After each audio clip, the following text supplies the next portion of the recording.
Chapitre 6. Le départ. Le 10 août 1519, 1 an et 5 mois exactement après que Charles Quint a signé la capitulation, les 5 navires quittent enfin la rade de Séville pour descendre vers Sanlúcar de Barrameda, où le Guadalquivir débouche en pleine mer. On doit y procéder à la dernière inspection et à l'approvisionnement définitif de la flotte. Mais le véritable départ a déjà eu lieu. À l'église Santa Maria della Victoria, après avoir prêté à genoux le serment de fidélité, Magellan a, devant tous les équipages réunis et une foule admiratrice et respectueuse, reçu du corregidor Sancho Martinez de Lleva la bannière royale.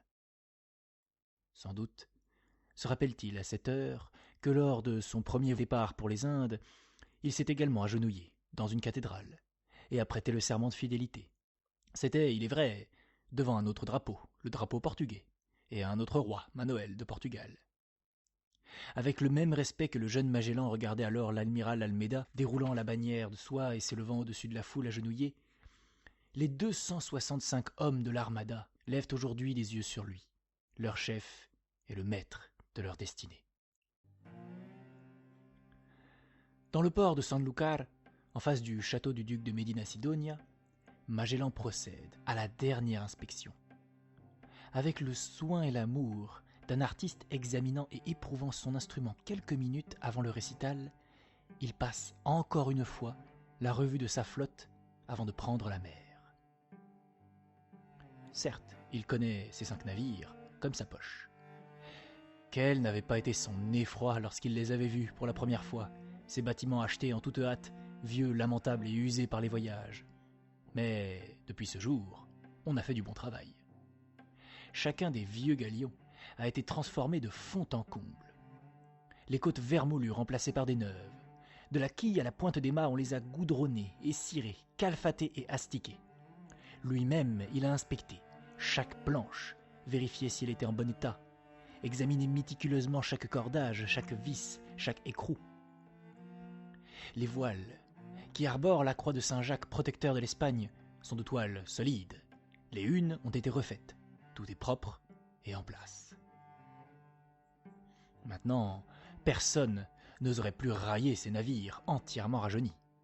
Certes, ils ne sont pas taillés pour la course, et ils feraient piètre figure dans une régate, ces cotres ronds, lourds et ventrus. Mais étant donné leur largeur et leur profondeur, ils offrent beaucoup de place pour la cargaison et une certaine sécurité par gros temps. En cas de tempête, ils sont même capables, selon toute prévision, de surmonter les pires épreuves. Le plus grand des 5 est le San Antonio, qui jauge 120 tonnes. Mais pour une raison que nous ne connaissons pas, Magellan le confie au commandement de Juan de Cartagena et choisit le Trinidad, qui jauge cependant 10 tonnes de moins, pour y arborer son pavillon. Viennent ensuite le Concepción, mesurant 90 tonnes, sous les ordres de Gaspar Quesada, le Victoria, qui fera plus tard honneur à son nom, sous les ordres de Luis de Mendoza, qui jauge 85 tonnes, et le Santiago, commandé par Joao Serrao, qui fait 75 tonnes. Étant donné leur moindre profondeur et leur plus grande capacité de mouvement, les petits navires serviront surtout aux reconnaissances et aux sondages. Cette différence de tonnage et de construction offre maints avantages, et c'est à dessein que Magellan a fait le choix de ces types divers. Mais il lui faudra un art consommé de la navigation pour pouvoir tenir ensemble, en pleine mer, 5 bâtiments aussi dissemblables. Magellan va de navire en navire, examinant surtout la cargaison. Combien de fois n'a-t-il pas déjà grimpé et descendu les échelles? Combien de fois n'a-t-il pas déjà fait l'inventaire du bord? Aujourd'hui encore, nous pouvons nous rendre compte, d'après les archives, de la précision et de la minutie avec laquelle une des aventures les plus fantastiques de l'histoire a été préparée jusque dans les moindres détails. À un demi-maravedi près, elles indiquent ce qu'a coûté chaque marteau, chaque scie, chaque rame de papier. Et ces colonnes de chiffres froides et correctes, inscrites dans une main indifférente avec tous leurs détails et spécifications, trahissent peut-être mieux que les paroles les plus pathétiques le génie de la patience de cet homme. marin éprouvé, Magellan connaît l'immense importance de la préparation pour un voyage dans l'inconnu. Il sait que même l'objet le plus infime, oublié au départ par négligence ou légèreté, reste irrévocablement oublié pour tout le voyage. Ici, aucune erreur, aucune omission ne peut être réparée. Le moindre ballot d'étoupe, le plus petit morceau de plomb, 1 litre d'huile dans ces régions inexplorées vers lesquelles il tend, ont plus de valeur que l'argent et même le sang. Une seule pièce oubliée peut rendre inutilisable un navire. Un faux calcul faire échouer toute l'entreprise. Aussi, est-ce à l'approvisionnement qu'est consacrée la principale partie de cette dernière inspection. De quoi ont besoin 5 navires? Que consomment 265 hommes pendant un voyage dont le but et la durée sont inconnus? Calcul difficile, du fait que l'un des dénominateurs, la durée du voyage, est inconnu. Seul Magellan sait, et par prudence, il ne le dira pas à l'équipage, qu'il se passera de nombreux mois, et peut-être même des années, avant qu'on puisse se réapprovisionner en aliments en quantité suffisante. Aussi, vaut-il mieux en emporter trop que trop peu. Et les chiffres, compte tenu de l'espace restreint dont il dispose, sont vraiment impressionnants. L'alpha et l'oméga de toute nourriture, c'est le biscuit du marin. Magellan en a fait embarquer 21 380 livres, qui coûtent avec les sacs 372 510 maravedis. Selon toute prévision, cette quantité devrait suffire pour 2 ans. Pour le reste, on serait tenté de penser, en examinant la liste des approvisionnements, à un transatlantique moderne de 20 000 tonnes plutôt qu'à 5 cotres de 500 à 600 tonnes. Les tonnes d'alors avaient une capacité supérieure d'1 dixième à celle d'aujourd'hui. Que n'a-t-on pas entassé dans ces cales étroites et obscures? À côté des sacs de farine, de haricots, de lentilles, de riz et d'autres légumes secs, se trouvent 5 700 livres de porc salé, 200 tonneaux de sardines, 984 fromages, 450 cordons d'ail et d'oignons. À quoi il faut ajouter toutes sortes de choses savoureuses, telles que 1512 livres de miel, 3200 livres de raisins secs et d'amandes, ainsi que de grandes quantités de sucre, de vinaigre et de moutarde. Au dernier moment, on monte encore à bord 7 vaches vivantes, mais les braves quadrupèdes ne vivront pas longtemps. Ainsi, on est assuré d'avoir pour les premiers temps du lait, et plus tard de la viande fraîche. Mais pour les robustes compagnons du bord, le vin est après tout plus important que le lait. Afin de maintenir en bon état le moral de l'équipage, Magellan a fait acheter le meilleur vin de Xérès, pas moins de 417 outres et 253 tonneaux. On a prévu 2 rations de vin par jour et par homme pendant 2 ans. Sa liste à la main, Magellan va d'un navire à l'autre, d'un objet à l'autre. Quelle peine, se rappelle-t-il, cela n'a-t-il pas coûté pour rassembler, examiner, compter et payer tant de choses? Quelle lutte, le jour, avec les bureaux, les marchands, et quelle angoisse, la nuit, à l'idée d'avoir oublié quelque chose. Maintenant, il semble que tout est là de ce dont 265 hommes ont besoin durant ce voyage.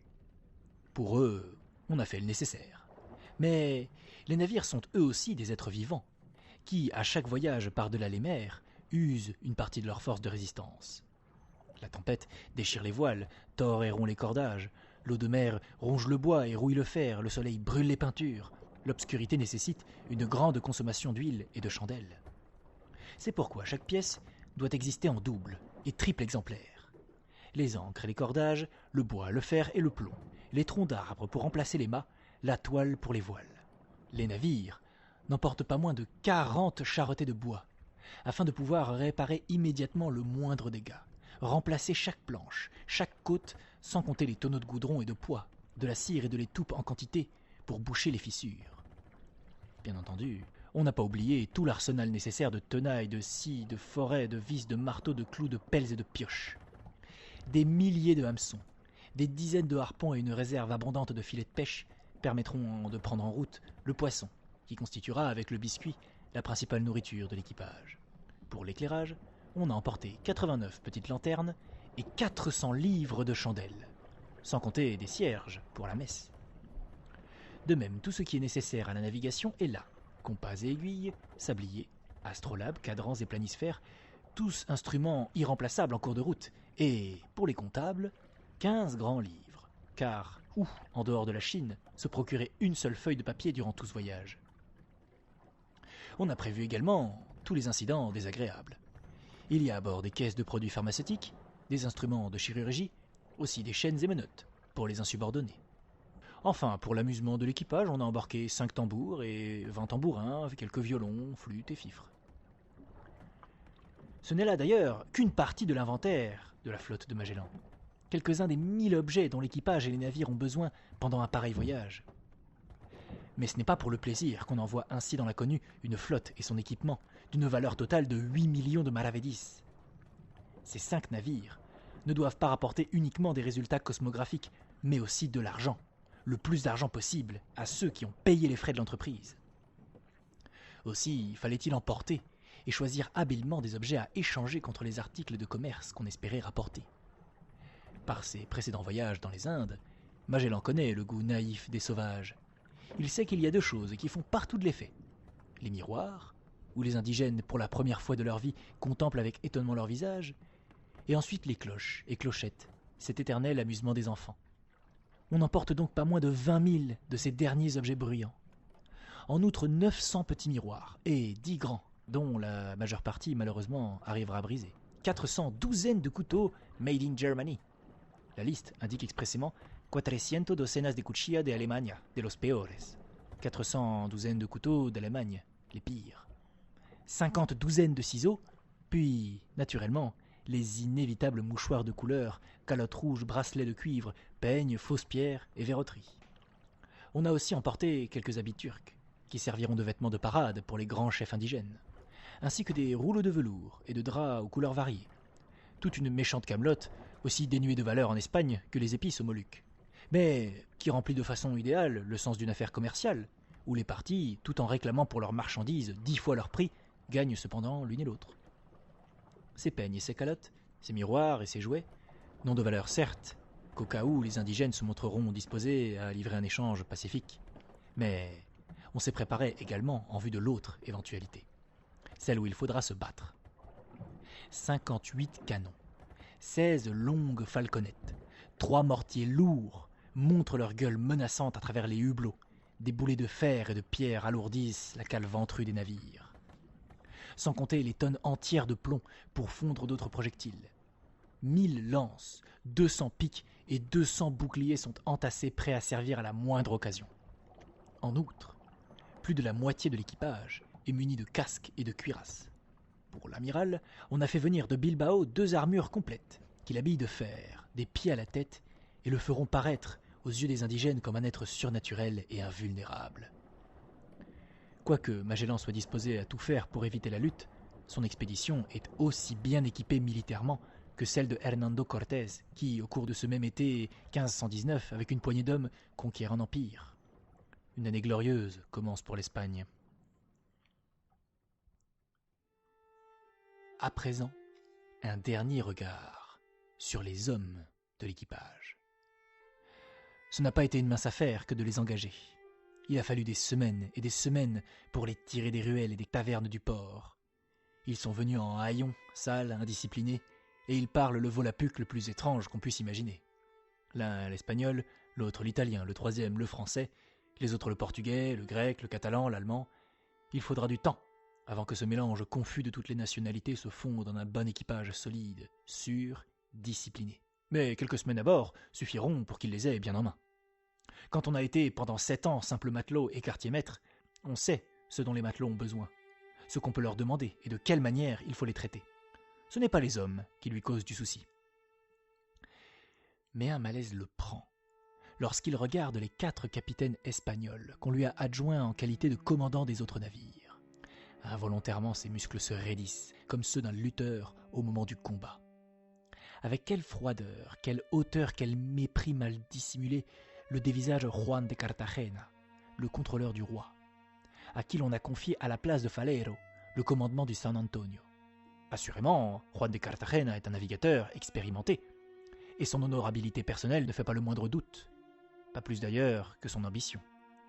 Mais cette ambition, saura-t-il la maîtriser ? Tout en regardant ce cousin de l'évêque de Burgos, Magellan se rappelle les paroles qu'Alvarez lui a murmurées à l'oreille, à savoir qu'en dehors de lui, d'autres encore ont reçu des pouvoirs spéciaux qu'il ne connaîtra que quand il sera déjà trop tard pour son honneur. Non moins hostile, lui apparaît Luis de Mendoza, le commandant du Victoria.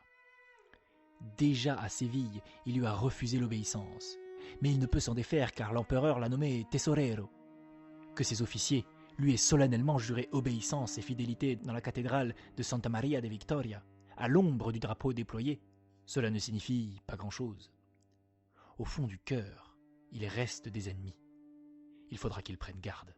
Aussi est-ce un bonheur qu'il ait tout au moins réussi à tourner le rescrit royal et à introduire dans la flotte, malgré les protestations de la Casa de Contratación, 30 Portugais, parmi lesquels des parents et une poignée d'amis dévoués. En premier lieu, son beau-frère, Duarte Barbosa, qui en dépit de sa jeunesse est déjà un excellent navigateur.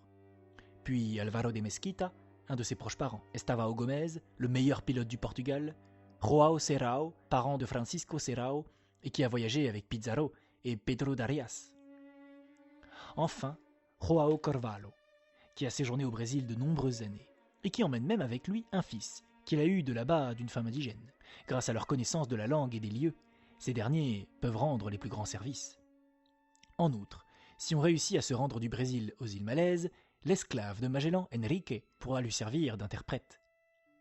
Sur 265 hommes, il y en a ainsi à peu près une douzaine dont il soit absolument sûr. Ce n'est pas beaucoup, certes, mais puisque les choses sont telles, il faut savoir prendre son parti. Magellan a passé attentivement la revue de ces hommes, les scrutant au plus profond d'eux-mêmes, et se demandant, à part lui, qui, aux heures critiques, lui restera fidèle, et qui le trahira. Sans qu'il s'en doute, l'effort a mis des rides à son front. Mais voilà que tout à coup, le masque se détend et qu'un sourire éclaire son visage. Mon Dieu! Un peu plus, et il allait oublier l'homme qui, à la dernière minute, est venu à lui d'une façon si imprévue. C'est vraiment par un pur hasard que cet Antonio Pigafetta, jeune Italien calme et modeste, fils d'une vieille famille noble de Vicence, est tombé d'un seul coup dans cette société bigarrée de marins et d'aventuriers. Venu à Barcelone à la suite du pronotaire papal, à la cour de Charles Quint, ce jeune chevalier de Rhodes a entendu parler d'une expédition mystérieuse qui, par des voies tout à fait inconnues, doit se rendre dans des régions que nul n'a encore jamais atteintes. Il est probable qu'il a lu le livre d'Améric Vespucci, publié en 1507 dans sa ville natale, sur les Paese nuovamente ritrovati, et où l'auteur parle de sa joie di andare a vedere parte del mondo e le sue meraviglie. Et qu'il s'est enthousiasmé à la lecture du célèbre Itinerario de son compatriote Lodovico Vartema. Lui aussi, il se sent pris tout à coup du désir ardent de voir de ses propres yeux une partie des choses horribles et grandioses de l'océan. Charles Quint, à qui il a fait part de son désir, le recommande à Magellan. Et c'est ainsi que surgit brusquement au milieu de tous ces navigateurs, chercheurs d'or et aventuriers, un étrange idéaliste, qui ne se lance pas dans l'aventure pour la gloire ou l'argent, mais par amour sincère du voyage, pour la simple joie de voir, d'apprendre et d'admirer. C'est précisément cet homme qui deviendra pour Magellan le membre le plus important de son expédition. Car qu'est-ce qu'une action qui n'est pas racontée ? Un exploit n'entre pas dans l'histoire du seul fait qu'il a été accompli, mais seulement parce qu'il a été transmis à la postérité. Ce que nous appelons l'histoire n'est nullement la somme des événements qui se sont déroulés dans le temps et l'espace, mais seulement la petite partie d'entre eux qui est passée dans l'œuvre des poètes ou des savants. Que serait Achille sans Homère ? Sans l'historien qui les raconte, ou l'artiste qui les recrée sur le plan de l'art, les plus grandes figures resteraient à tout jamais ensevelies dans l'ombre, et les prouesses les plus héroïques tomberaient irrévocablement dans la mer insondable de l'oubli. Nous ne saurions que très peu de choses sur Magellan et de son expédition si nous n'avions que la décade de Pierre Martyr, la courte lettre de Maximilian Transylvanus et les quelques lettres et indications des livres de Locke des différents pilotes. Seul ce petit chevalier de Rhodes, cet inutile en apparence, a fait connaître à la postérité l'exploit de Magellan. Assurément, ce brave Pigafetta n'est pas un Tacite ou un Tite-Live. Dans l'art d'écrire, tout comme dans l'aventure, il n'est qu'un très sympathique dilettante. La connaissance des hommes n'est pas son fort, et c'est ainsi qu'il semble avoir complètement ignoré les conflits qui ont éclaté entre Magellan et ses capitaines. Mais précisément parce qu'il se soucie peu de l'ensemble, il observe avec la plus grande attention les détails et les mentionne avec la précision allègre d'un écolier racontant une excursion dominicale. Son témoignage n'est pas toujours très sûr et plus d'une fois il avale naïvement les bourdes les plus énormes que lui racontent les vieux pilotes qui reconnaissent tout de suite en lui le novice. Mais ses faiblesses, Pigafetta les rachète amplement par le soin avec lequel il décrit les moindres faits, allant jusqu'à interroger les Patagons à la façon de la méthode Berlitz, ce qui lui a valu, sans qu'il s'en doutât, la gloire d'avoir ébauché le premier dictionnaire de vocables américains. Mais un honneur encore plus grand devait lui échoir, car c'est bien Shakespeare qui a utilisé pour sa Tempête une scène du récit de voyage de Pigafetta.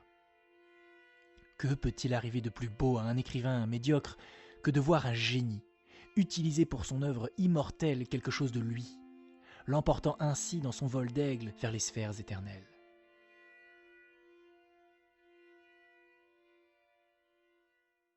Magellan a terminé sa tournée.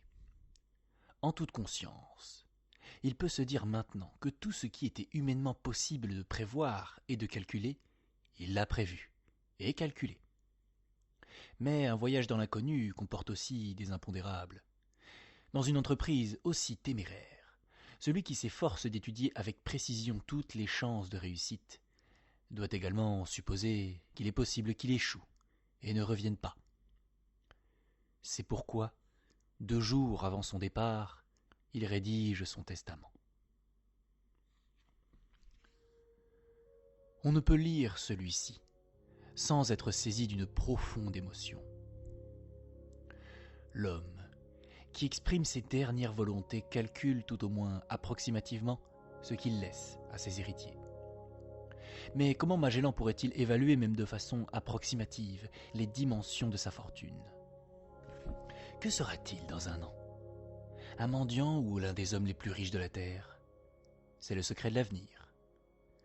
Tout son avoir consiste uniquement dans son contrat avec la couronne. Si l'expédition aboutit, si Magellan trouve le passage fabuleux, s'il atteint les îles des Épices et en rapporte une abondante cargaison, lui qui est parti pauvre, il reviendra dans sa patrie riche comme Crésus. En outre, s'il découvre de nouvelles îles, son fils et ses petits-fils recevront le titre héréditaire de gouverneur, d'adelantado. Mais s'il s'égare, s'il ne trouve pas le passage, ou si ses vaisseaux se brisent en route, sa femme et son enfant devront mendier à la porte des églises pour ne pas mourir de faim. Seules les puissances d'en haut, maîtresses des vents et des flots, peuvent décider de l'échec ou de la réussite de l'entreprise. En catholique fervent, Magellan se résigne à la volonté insondable de Dieu. Avant de s'adresser aux hommes, son testament s'adresse entre guillemets au Dieu Tout-Puissant qui a toujours dirigé et dirigera le monde. Fin de citation. C'est tout d'abord le chrétien qui parle, puis le gentilhomme, l'époux, le père. Même dans les dispositions pieuses, un Magellan conservera sa clarté et sa netteté, et l'art étonnant de la prévision dont il a fait preuve durant sa vie entière, nous le retrouverons ici. Toutes les possibilités y sont envisagées et examinées avec soin.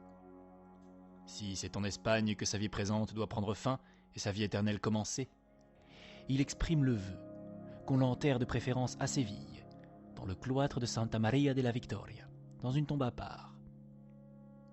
Si par contre, la mort le surprend pendant le voyage, il demande que son corps soit enterré dans l'église la plus proche consacrée à la Sainte Vierge. C'est avec la plus grande piété et la plus grande précision à la fois qu'il procède à la répartition de ses legs religieux. 1/10 de chaque 5e de son revenu sera distribué en parties égales entre le cloître de Santa Maria de la Victoria, celui de Santa Maria de Montserrat et celui de San Domingo, à Oporto. Une somme de 1000 maravedis sera attribuée à la chapelle de Séville, où il a reçu la communion avant le départ, et où il espère la recevoir encore à son retour, si Dieu lui permet de revenir. Il lègue un réal d'argent à la Sainte Croisade, un autre pour la délivrance des chrétiens prisonniers des païens, un autre à la maison des incurables de Saint-Lazare, un 4e et un 5e à l'hôpital de las Bubas, et à la Casa de San Sebastián, afin que les bénéficiaires de l'aumône prient Dieu pour le salut de son âme. 30 messes devront être dites sur son cadavre, et 30 autres après son enterrement à l'église Santa Maria della Victoria. Il désire en outre que le jour de ses obsèques, on habille 3 pauvres, qu'on remette à chacun un vêtement d'étoffe grise, un bonnet, une chemise et une paire de souliers, afin qu'il prie Dieu pour le repos de son âme. Il demande qu'en ce jour on nourrisse non seulement ces 3 pauvres, mais encore 12 autres, afin qu'il prie également Dieu pour son âme, et qu'un ducat soit distribué en aumône pour les âmes du purgatoire. Maintenant que l'Église a reçu sa part, va-t-il songer enfin à sa femme et à son enfant ? Pas encore. Ce qui le préoccupe, c'est le sort de son esclave Enrique. Sans doute s'est-il déjà demandé plus d'une fois dans le secret de sa conscience si un vrai chrétien peut avoir un esclave, et de plus un esclave qui a reçu le baptême. Peut-il appeler un de ses coreligionnaires, un être dont l'âme est immortelle, sa propriété, comme s'il s'agissait d'un morceau de terre ou d'un vêtement ? En tout cas, il ne veut pas paraître devant Dieu avec une telle inquiétude morale. C'est pourquoi il veut qu'à partir du jour de sa mort, son prisonnier et esclave Enrique, né dans la ville de Malacca et âgé d'environ 26 ans, soit libre de toute obligation d'esclavage ou de subordination, et qu'il puisse dès lors faire ce que bon lui semblera, et agir comme il l'entendra. De plus, il désire que, sur sa succession, on prélève pour l'entretien de son esclave une somme de 10 000 maravedis en argent comptant. Il lui assure cet héritage parce qu'il est devenu un chrétien, et pour qu'il prie Dieu pour le salut de son âme. Et c'est seulement à présent, après avoir réfléchi à sa vie future et prévu, entre guillemets, les bonnes œuvres qui sont, même pour le pécheur, les meilleurs intercesseurs auprès de Dieu le jour du jugement dernier, que Magellan tourne sa pensée vers sa famille. Mais ici, ce qui le préoccupe encore avant de léguer sa fortune problématique à sa femme et à son enfant, c'est la conservation de ses armes et de son nom. Il choisit parmi ses proches du 2e et du 3e degré celui qui, au cas où son fils ne lui survivrait pas, devra porter ses armes. De même que le chrétien, le gentilhomme en lui aspire ardemment dans ce testament à l'immortalité. Enfin, toutes les dispositions ont été prises, toutes les clauses rédigées. D'une écriture raide et ferme comme lui-même, l'amiral signe le document. Fernão de Magallanes. Cette signature, ainsi que celle des témoins qui en garantissent l'authenticité, doit assurer, semble-t-il, à tout jamais l'exécution de ses dernières volontés. Mais le destin ne se laisse pas lier d'un trait de plume, apaisé par des vœux. Sa volonté est plus forte que celle des hommes. Pas un seul de tous ses désirs ne sera réalisé. Pas une seule de ses dispositions préparées d'une façon aussi minutieuse ne sera exécutée. Le testament de Magellan restera un papier sans valeur. Ceux dont il a fait ses héritiers ne recevront rien. Les pauvres auxquels il a pensé ne seront pas consolés. Son corps ne sera pas enterré à la place désirée par lui et ses armes seront perdues. Seul son exploit lui survivra. Et seule l'humanité sera son héritière reconnaissante.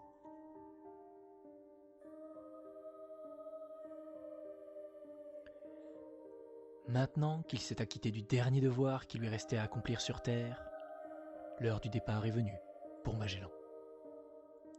Sa femme, avec laquelle il a eu la première année heureuse de sa vie, est devant lui, tremblante. Elle tient dans ses bras le fils qu'elle lui a donné. Les sanglots lui secouent le corps. Il l'embrasse, une dernière fois. Il donne une dernière poignée de main à Barbosa, dont il emmène avec lui le fils unique. Puis, rapidement, pour ne pas se laisser attendrir par les larmes de sa femme, il monte dans le canot qui le conduira à Sanlúcar, où l'attend sa flotte. Une fois encore, après s'être confessé, Magellan communie avec tout l'équipage dans la petite église de Sanlúcar. À l'aube, ce mardi 20 septembre 1519 sera désormais une date historique. Les bateaux lèvent l'ancre. Les voiles flottent au vent, les canons tonnent, saluant la terre qui peu à peu disparaît dans le lointain.